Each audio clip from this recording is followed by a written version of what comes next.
પણ એમનો એક મુદ્દો હતો હિન્દુત્વનો, એ મુદ્દાથી એ ક્યારેય ભટક્યા નહીં. સારી વસ્તુ હા એને સ્વીકારતા શીખો.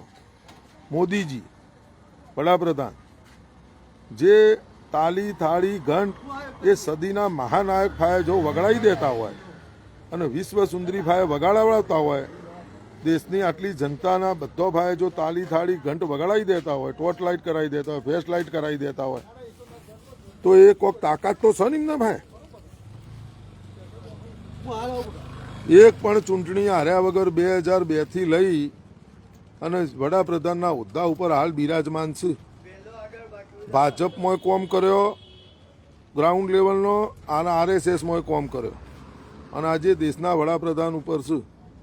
40 વર્ષ ભીખ માગીને ફર્યા ને. આપણે બધા કહીએ છીએ, હું એ કહું કે આપણે બધા કહીએ 40 વર્ષ ભીખ માગી, પણ 40 વર્ષ ભીખ નથી માગી, ઘાટ ઘાટનો પોણી પીધો. આપણા વાતને સમજવી પડશે. પણ તમને એમ લાગશે કે આ વખોણ કર્યું, એટલે આ વખોણ નહીં કરતા.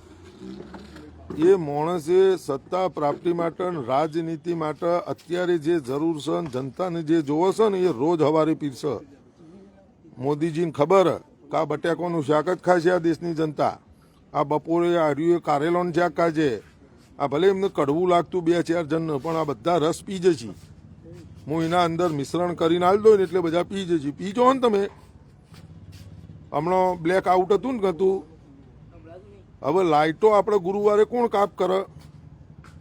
તો જી બી આપણને પહેલેથી કહી દે કે ભાઈ આજે ગુરુવારે કાપ રહેશે, સવારે 8 થી તો હોજ બપોરે 2 વાગ્યા સુધી.